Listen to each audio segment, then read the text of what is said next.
On va un peu parler du Yom Tov Sheni. On va un peu parler du Yom Tov Sheni. Il faut comprendre une chose. Et ça, ce qu'il faut. Il y a une grande différence entre quelqu'un qui dit à son papa, je sais que tu ne permets pas. J'aurais voulu faire ce que tu veux, mais je ne peux pas. Ou quelqu'un dit à son père, j'en ai rien à faire de ce que tu me dis. Ou bien il dit encore mieux, mon père il est sénile. Ouais. C'est ce qu'il m'a dit, c'est trop. Je comprends la différence. Quelqu'un qui garde un demi-Shabbat, il est conscient que le deuxième partie, c'est Shabbat. Il fait ce qu'il peut. C'est vrai qu'il aurait fait un peu plus d'efforts. Celui qui commence en fin de compte, il termine. Bon, c'est ce qu'on a vu en général. Mais on parle du Yom Tov Sheni. Yom Tov Sheni, ils se disent, bon, c'est nos sages. Ça va. Hein. Qu'est-ce qu'ils ont compris, les sages? Ça va. Bon. Chayav Mita. Peut-être que même En Lo Chelek Rava, parce que ça s'appelle un kofer. Il n'est pas croyant. Il ne croit pas en ce que nos sages nous enseignent. Le Khatam Sofer nous dit, Brahma Mipano. Je demande, c'est quel jour le don de la Torah a eu lieu?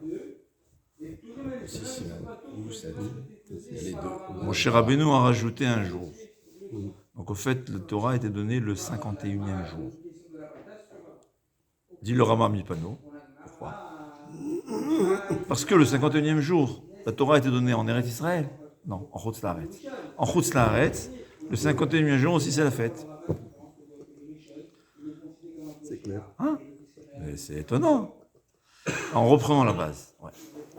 Reprenons la base. Au fait, dans le temps, une seconde. Baruch atah Adonai, Eloheinu melech haolam shehakol nהיה bidbaro. Amen. Au fait, dans le temps, on commençait. Akadosh Baruch Hu a donné le pouvoir au Chachamim de décider pour le calendrier. Ouais. C'était comme le calendrier lunaire. La lune elle fait 29 jours. En moyenne, je parle d'une moyenne annuelle. Au fait, c'est une moyenne sur plusieurs années. J'en ai ça. C'est entre 29 et 30 jours. Mais en moyenne, c'est 29 jours, 12 heures et des poussières que je ne me rappelle pas. Ta Katsar 898 partie de... Bon, je ne sais pas combien de... C'est la moyenne. Donc en réalité, il fallait voir. Dès qu'on voyait le soleil, Chachamim décidait que le mois commençait. Et en réalité, même si Chachamim se trompait, ou par hasard, il n'avait pas vu le soleil... J'ai dit le soleil. Oui, la nouvelle lune, ouais. Quand on voyait la nouvelle lune, c'était le nouveau mois. Ouais. Même si par hasard, les Chachamim n'avaient pas vu. Et donc, on avait repoussé Rosh Chodesh d'un jour. Il y a des fois 29 jours, des fois 30 jours. Puisque c'est 29 jours et demi. Donc, une fois 29, 30, une fois 29. Mais comme il y a les poussières, alors ça se fait plusieurs. Des fois, on ne peut pas le voir. La Torah a dit, Akadosh Baruch Hu a donné la nature, a livré la nature la nature pas seulement spirituelle des fêtes, mais aussi, comme le Yerushalmi dit, même la nature humaine, la majorité d'une personne dépend du calendrier, et c'est quelque chose qui se passe physiquement. Dans le temps, on n'avait pas les moyens de télécommunication d'aujourd'hui, donc on ne pouvait pas savoir quand est-ce arrivait la fête. Donc, quand on était loin d'Eretz Israël, il y avait les moyens on envoyait des envoyés. En fait. À l'origine, il y avait un moyen avec du feu, mais une fois qu'il y avait les Tzedokim qui nous ont trompés, qui nous faisaient des erreurs, on devait envoyer 2 personnes qui devaient témoigner.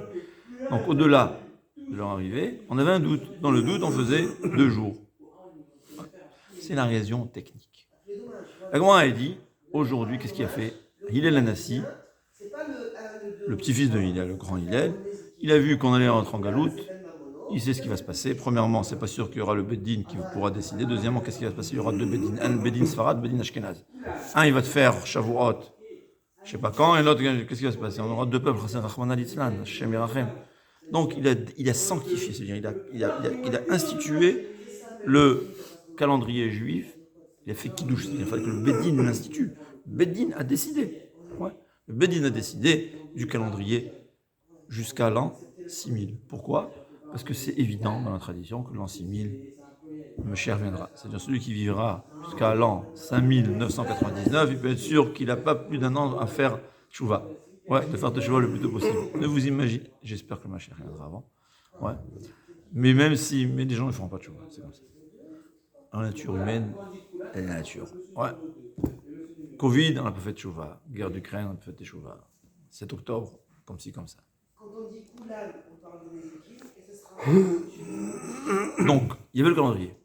Malgré tout, il y a une coutume qui s'est instituée.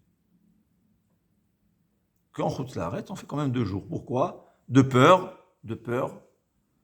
qu'il y aura des moments de guerre. On ne pourra pas connaître le calendrier. Alors c'est plus facile de savoir la nouvelle lune, mais c'est difficile de savoir exactement la fête. Donc on fait 2 jours. Ouais, dans la Shoah, des gens dans les camps, ils ne connaissaient pas le calendrier.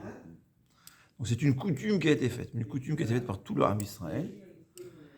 Et il faut comprendre une chose. Toujours il y a les raisons dévoilées, mais il y a les raisons cachées. Il faut savoir, comme nous disent nos sages, que la Ktusha, la sainteté qu'il y a dans le premier jour, continue le deuxième jour en Chutz La'aretz. Ça veut dire, je dis toujours qu'en Chutz La'aretz, on a de la chance. Tous les le bienfait spirituel qui se passe, le premier Leil Seder, en Chutz La'aretz se passe le deuxième aussi. Ouais. Le premier jour, c'est un moment où apte à éveiller sa croyance en Hachem. Il faut savoir que le deuxième jour aussi, ça existe. Il dit, c'est l'El Shimurim, c'est écrit. C'est un moment de garder. Ouais. Shavuot, c'est le moment où on peut accepter la Torah. Quelqu'un qui étudie toute la nuit, il dit à Hachem, ça y est, j'accepte la Torah dorénavant, il verra, comme je dis jusqu'à présent, si il accepte, il aura direction assistée. Ouais. Hachem va l'assister dans son chemin, dans son nouveau chemin. Pourquoi le jour de Shavuot, il a dit à Hachem, j'accepte la Torah. Eh bien, en Chutz La'aretz, on a encore un rattrapage. C'est simple. C'est-à-dire, le deuxième jour, en Eretz Israël, quelqu'un, d'un coup, il a fait Teshuvah le deuxième jour. Il voit, Hachem, j'ai envie de accepter la Torah, on lui dit, monsieur, le train est déjà parti. Mais, s'il habite en France, ou en Chutz La'aretz, il a une séance de rattrapage. C'est-à-dire, la Gdusha existe. C'est la raison pour laquelle le Baal HaTanya et certains poskim pensent qu'on considère qu'on doit faire, si on est en Chutz La'aretz, on fait 2 jours. Même si tu habites en Eretz Israël à l'origine, parce qu'en Chutz La'aretz, la Kedusha, la sainteté du deuxième jour existe. Et là, c'est ce qu'il faut savoir. En tout cas, au point, comme le Rambam Mepano a dit, que Matan Torah, la Torah a été donnée quel jour ? On a dit le 51e jour. Ouais. Nous, on fait Shavuot en Eretz Israël le 50e jour. Mais la Torah a été donnée quand ? Le 51e jour. Pourquoi ? La Gemara a dit que Moshe Rabbeinu a rajouté un jour de sa tête. Ça veut dire, déjà la Torah a été donnée d'une façon Vaya Aminu Badonai Uve Moshe Avdol. Les Béné Israël ont une confiance en Dieu et en Moshe Rabbeinu. Qu'est-ce que ça veut dire confiance en Moshe Rabbeinu ? Alors il y a qui confondent la Emunat Rachamim, la croyance en nos sages, avec Emunat Tzadikim. Nous les Marocains, on a tous une Emunat Tzadikim. Ouais, le Tzadik il a dit, ça y est, ça va se faire. Au point où il est tellement tordu que des gens ils croient, ils ont plus de Emunat Tzadikim qu'Emunat Kadosh Baruch. Ouais. Kadosh Baruch il dit fais telle et telle chose, tu auras du bien. Lui il croit pas à ça. Mais si le Rav, le Baba, il lui a dit fais ça, ça il y croit. Non, il faut pas. C'est bien la Emunat Tzadikim, c'est très très bien, c'est ce qui nous a protégés. Mais il ne faut pas que la Emunat Tzadikim soit plus que la Emunat en Hachem, évidemment. Mais ça, c'est Emunat Tzadikim. Que le Tzadik, il me promet, il me fait une bracha, j'y crois. Ça, oui. Il y a Emunat Rachamim. Emunat Rachamim, c'est une des bases du judaïsme. C'est comprendre que l'interprétation d'un Chacham, d'un sage de la Torah, Akadosh Baruch Hu, il met le tampon et il scelle. Il est d'accord. C'est-à-dire que Akadosh Baruch Hu a donné une Torah, il nous a livré une Torah que les sages, évidemment, du niveau. Pas n'importe qui. Ouais. Je parle des sages comme Rav Ovadia Yosef, comme Rav Eliashiv, ou comme Raphaël Kanievski, qui sont décédés aujourd'hui, ceux qui sont de notre génération. Là, on parle d'un sage qu'il a une seule chose dans la tête, la seule chose que pendant toute sa vie il avait dans la tête, c'était la Torah. Mais un sage qu'il a une partie dans l'argent, une partie dans d'autres choses, c'est pas de lui qu'on parle. Peut-être dans les questions simples. Je dis pas, comme on a dit, une fois on a déjà expliqué dans un cours, il y avait ce qu'on appelle le Saré Asara, les chefs de 10, chefs de 100, chefs de 1000. Il faut savoir quelle question demander à qui. Ça oui, il y a un cours pareil. Quelle question demander à qui. Mais il y a Emunat Rachamim. C'est quoi Emunat Rachamim ? Que l'interprétation que Rachamim nous donne à la Torah d'Hachem, c'est ça la vérité. C'est la volonté d'Hachem. Ouais. Akadosh Baruch Hu nous a donné une braise, il faut la raviver, faire un feu. Comment? Chaque génération, chaque endroit, chaque Eda, chaque communauté, Hachem lui envoie un rave qui va lui interpréter selon la volonté d'Hachem et à ce qui est général. Donc, Moshe Rabbeinu, Akadosh Baruch Hu lui a dit non, le surlendemain, Moshe Rabbeinu, il a fait un pile-poule pour dire qu'il fallait encore un jour. Alors Hachem, il a accepté ou pas? Oui, il a donné la Torah le jour où Moshe Rabbeinu a décidé. Pour nous déjà, dans le matin de Torah, le don de la Torah a été fait d'une façon, regardez, ce que Moshe Rabbeinu interprète, moi Hachem, je m'y plie. Des fois, même s'il interprète par erreur, Akadosh Baruch Hu, il se plie. À plus forte raison que dans notre croyance, on sait que Hachem, il fait que le Rav ne se trompe pas. Mais parfois, on peut se tromper. Ça peut arriver. Ça peut être To'e Bidvar Bisvara, quand il y a une erreur de logique. Quand il y a une erreur, il s'est trompé contre ce qui est écrit, c'est différent. C'était ça, Matan Torah. Et Matan Torah a été donné le deuxième jour de Yom Tov. Dit le Rama Mipano. Le deuxième jour de Yom Tov. Parce que la Torah a été donnée à Sinaï. Le mont Sinaï, c'est pas Eretz Israël. Le mont Sinaï, c'est le deuxième jour de Yom Tov. En Chutz La'aretz, le deuxième jour, c'est aussi fait. Comme ça, le Rama Mipano dit. Donc, regardez, il faut savoir. Yom Tov, Sheni, en Chutz La'aretz, ça, la sainteté. Alors, c'est pas exactement la même sainteté que le premier jour. Mais, donc c'est sûr que quelqu'un qui transgresse, c'est moins grave. Mais la Kedusha, la sainteté qu'il y a, tout le bien, toute la bonté d'Hachem, le shefa spirituel d'Hachem qui se passe le premier jour, arrive le deuxième jour aussi. Ouais. Le Beth Yosef, si je me souviens bien, il parle. Il y a chez les Sfaradim ceux qui font la veillée de 2 jours. Le Beth Yosef, il a fait le deuxième jour et la deuxième nuit, et c'est là que le Maguid, le Malach, s'est dévoilé à lui et lui a dévoilé des secrets. C'est le deuxième jour. Donc on voit que le deuxième jour, ça a aussi une sainteté de Shavuot. C'est là l'importance. Il faut savoir que c'est vrai que les raisons que Rachamim nous disent n'existent plus aujourd'hui. C'est juste une coutume. Mais il faut savoir que toujours, il y a ce qui est dévoilé, ce qui est caché. Ce qui est dévoilé, Rachamim nous enseigne, c'est le top de l'iceberg. Les raisons véritables, elles ont toujours des milliards de raisons. La raison la plus simple qu'aujourd'hui on a la Kabbalah qui est un peu plus dévoilée, c'est que toute la Kedusha, la sainteté qu'il y a le premier jour, existe le deuxième jour. Et malheur à celui qui s'imagine que puisque le deuxième jour,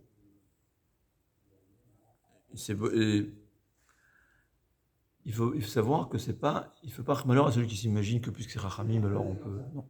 Celui qui dit j'en veux plus, bon, il aura ses comptes à régler, je ne dis pas. Mais il aura ses comptes à régler. Et quand quelqu'un il vient, il se dit, je suis cholek, je ne suis pas d'accord avec nos sages, quand ils me disent, ils ont exagéré nos sages. Hein. Alors sache que Yom Tov Sheni, Matan Torah, le don de la Torah a été donné d'une façon où nous montrer ce que Chachamim décide, c'est bon. Même le deuxième jour, ça décide. D'ailleurs, dit Rav Shlomo Zalman Auerbach, bien qu'on appelle Yom Tov Sheni le deuxième jour, en fait, c'est pas le deuxième jour. C'est pas un deuxième jour. C'est un long jour de 48 heures. Quand on fait le kiddush le premier soir, on fait un kiddush, on sanctifie 2 jours, 48 heures. C'est-à-dire Rav Shlomo Zalman Auerbach. Il faut savoir qu'il y a toujours eu dans l'histoire juive, celui qui, par exemple, est transgressé. Le Souchag existe toujours en Israël, de toute façon. Le Souchag, c'est le lendemain. Alors, c'est le lendemain de la fête. Alors, quand en Eretz Israël. C'est le deuxième jour. Oui, mais même en Chutz La'aretz, ça existe Souchag, il faut savoir. Oui. Le Souchag, même en Chutz La'aretz, c'est le jour d'après. Ouais. C'est vrai. Ouais. Le Habet dit.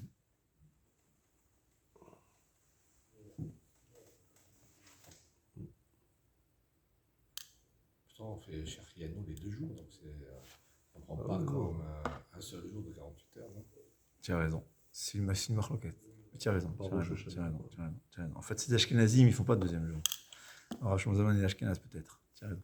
Mais c'est possible aussi que c'est une deuxième facette. C'est une bonne question. C'est une très bonne question, mais on peut comprendre un peu différent.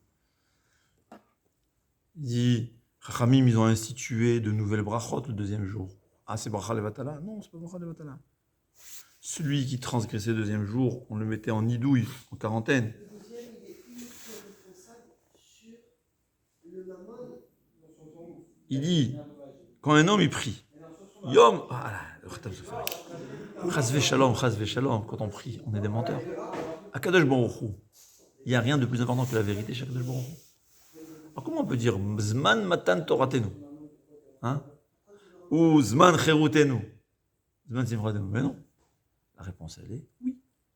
Parce que ce temps-là, en fait, il faut comprendre, le temps, il est en haut.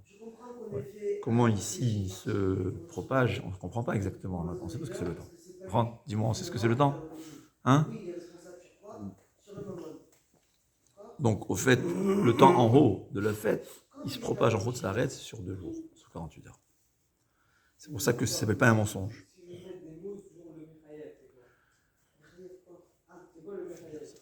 Ça, bon, je ne vais pas rajouter.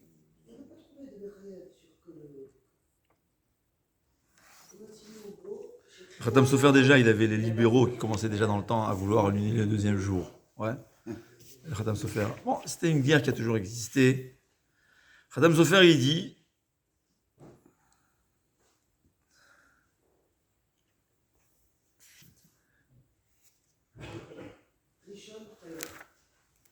Un col, il dit intéressant. Il dit le Khatam Sofer.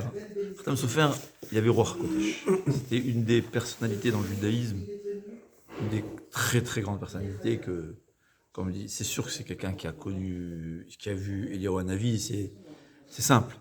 Dans sa yeshiva, quand il est décédé, de son vivant, on ne s'est pas aperçu. On s'aperçoit qu'il n'y a que la moitié de ses élèves qui sont capables de rentrer dans son Beth Midrash. En fait, des 10 ans, je ne sais pas combien, je crois qu'il y avait des centaines. Ouais. Jusqu'à présent, il y avait 400 personnes qui rentraient dans le Beth Midrash. Une fois qu'il est mort, il n'y a que 200. Il était tellement grand que l'endroit où il se trouvait, c'est comme le Beth Amikdash. L'espace est relatif. Ouais. Plus on est dans un monde spirituel, plus l'espace a moins de sens. C'est ce qui se passait au Beth Amikdash. Ouais. Beth Amikdash, si on fait les calculs, il y avait 400 000. En fait, il y avait 1 200 000 personnes dans un roulement de 4 heures. Un roulement de 4 heures, je précise, ouais. 1 400 000 personnes, 1 200 000, plus au moins 2 millions de moutons qui pouvaient faire un roulement de 4 heures passer dans le Beth Amikdash. Comment c'est possible? Vous avez vu la grandeur? Ce que nous on voit là-bas, c'est 3 fois plus grand que le Beth Amikdash.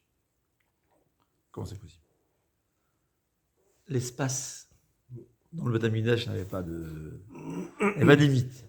Ouais, le temps aussi. Ouais, le temps aussi était bloqué, parce que c'est pas possible. Si tu réfléchis, 2 millions d'animaux à sacrifier en espace de 4 heures, comment c'est possible? Hein?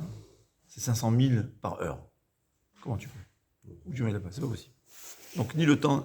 Alors il dit, et chez le Khatam Sofer, qui était à un niveau tellement élevé, c'est ce qui se passait chez lui dans son Beth Midrash. Imaginez-vous sa grandeur. Il dit, mon cœur me dit, comme ça il dit, mon cœur me dit que quand le Beth Amikdash, même quand le Mashiach viendra, bien que toutes les îles qui sont en face d'Eretz Israël feront partie d'Eretz Israël, bien qu'Eretz Israël grandira énormément, ouais, parce qu'au fait on aura tous les pays des 10, je crois que même la Turquie fera partie, en tout cas la Syrie c'est sûr, fera partie d'Eretz Israël quand le Mashiach viendra. Hein? C'est bien. Moi j'espère habiter à Yerushalayim. Hein? Moi j'espère que j'habiterai à Yerushalayim. Mais chaque chevet, chaque tribu aura sa part. Hein. Mais on pourra voyager très rapidement. Le Yerushalmi raconte que les jeunes femmes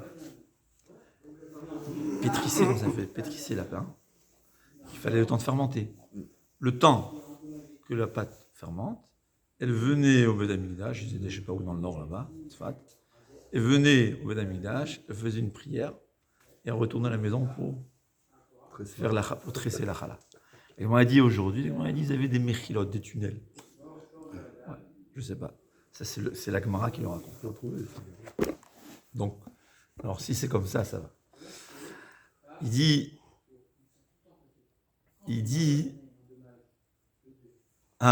comme ça.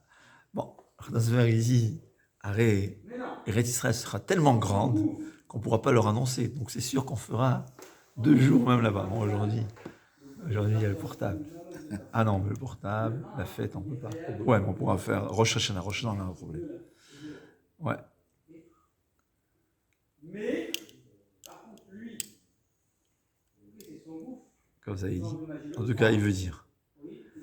Et...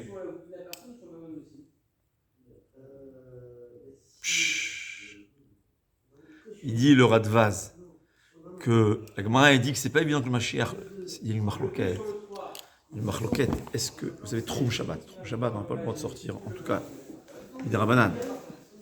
On n'a pas le droit de marcher au-delà en dehors de la maison, en dehors de la ville. Plus de 2 Alpaïmama. Alpaïmama, c'est environ 1 kilomètre, non? Bon, c'est pas, il faut savoir comment calculer, hein. Parce qu'une ville, on va. C'est pas. Quand c'est une agglomération, c'est moins compliqué. Le problème se pose des gens, ils sont en été dans une maison de campagne. Ouais. Alors ils doivent vraiment, à partir du grillage à l'extérieur, ne pas marcher plus d'1 kilomètre. Comment faire les 4 kilomètres, c'est pas facile. Il y a des règles. Ouais. Parce qu'au fait, on doit faire un carré. Au-delà, quand tu es dans le coin, il faut s'adapter les points cardinaux. C'est pas aussi simple que ça. Ça veut dire on peut un peu plus. Théoriquement, tu peux un peu plus, mais il faut savoir le faire. En tout cas, si on n'a pas les moyens de le faire, on ne sait pas calculer. Moi, elle dit 2000 pas. Ouais. Et s'il est sorti de 2000 pas, il s'est avéré qu'il s'est trompé, il doit rester là-bas tout le Shabbat. Il t'a mangé. Non, il peut rien manger, il va jeûner. Il met à manger tous les. Non, tu as un moyen, si tu veux plus. Tu mets à manger au bout d'1 kilomètre, et c'est comme si tu étais Shabbat là-bas, et tu as un 2e kilomètre, pas plus. Donc moi, je demande si je fais en vol. En vol, est-ce qu'il y a Troumé Shabbat au-dessus de 10 Tfachim? Ouais. Donc moi, elle dit ça fait. De 10 Tfachim. Ça fait. Ouais. C'est quoi le nafkamina en bateau? Ou bien en train? Ouais. Quelqu'un qui est en train. C'est un doute. Et moi, elle dit dans le doute, Eliyahu Navi ne peut pas venir nous annoncer la venue du Mashiach pendant Shabbat ou Yom Tov. Ouais, va venir. Donc il dit, le Yom Tov Sheni aussi, le Mashiach ne viendra pas. Parce qu'il ne pourra pas venir, il ne pourra pas transgresser cet interdit pour nous annoncer la venue du Mashiach. En tout cas, à savoir, l'importance et la gravité, on ne peut pas dire on fait ce qu'on veut, c'est Chachamim qui ont institué. C'est ça, Emunat Chachamim. Emunat Chachamim veut dire que Kadosh Baruch Hu accepte l'interprétation de nos sages, mais ce n'est pas seulement qu'il l'accepte, c'est ce que le Maharal explique. C'est pas que Kadosh Baruch Hu n'y a pas pensé. C'est ça. C'est la volonté d'Hachem. Mais Kadosh Baruch Hu, dans sa bonté, il a voulu qu'on s'associe à lui, qu'on s'associe à sa Torah. Ouais. C'est comme un père, il a construit la maison à son fils, et les finitions, il les laisse à son fils. Comme ça, son fils, il va sentir, ah, moi aussi, j'ai fait ma maison. Moi, j'ai participé. Mais c'est pas que mon père, il voulait pas faire les finitions. Il faut faire les finitions. Donc, au fait, ce que Rachamim nous dit, tout ce que Rachamim ont rajouté, c'est toujours des finitions. Dit le Rambam, il ne peut pas inventer une nouvelle mitzvah. Sauf Megillah, que ça, c'est écrit, que ça a été insinué dans la Torah. Parce que sinon, on n'aurait pas vu inventer une nouvelle mitzvah. Mais toutes les mitzvot, c'est des finitions de ce que Akadosh Baruch Hu a donné. Ce n'est pas des choses que Akadosh Baruch Hu n'y a pas pensé. C'est que Akadosh Baruch Hu a voulu qu'on s'associe à lui. Il a laissé aux sages la possibilité d'interpréter, d'expliquer, de développer. C'est vrai que parfois des sages, on aura des marloquettes. Et c'est vrai que c'est possible que ce n'est pas à 100% ce qu'Hachem veut, mais Hachem, il sait. C'est ça le don de la Torah. Hachem l'a donné. Faites selon ce que vous interprétez. C'est moi qui acceptera. Et tous les mondes spirituels vont s'adapter, vont se transformer pour s'adapter à ce que nos sages ont décidé. Matin Torah. Si Moshe Rabbeinu n'avait pas compris que la volonté d'Hachem était de rajouter un jour, eh ben, la Torah aurait été donnée le 50e jour. Mais puisque Moshe Rabbeinu a compris qu'il valait mieux rajouter encore un jour, il a décidé de décréter de rajouter encore un jour. Ah, c'est pas Shavuot, oui. En Chutz La'aretz, on fait 2 jours. Et bien, Akadosh Baruch Hu s'est adapté, ce qui était au fait la volonté profonde d'Hachem aussi.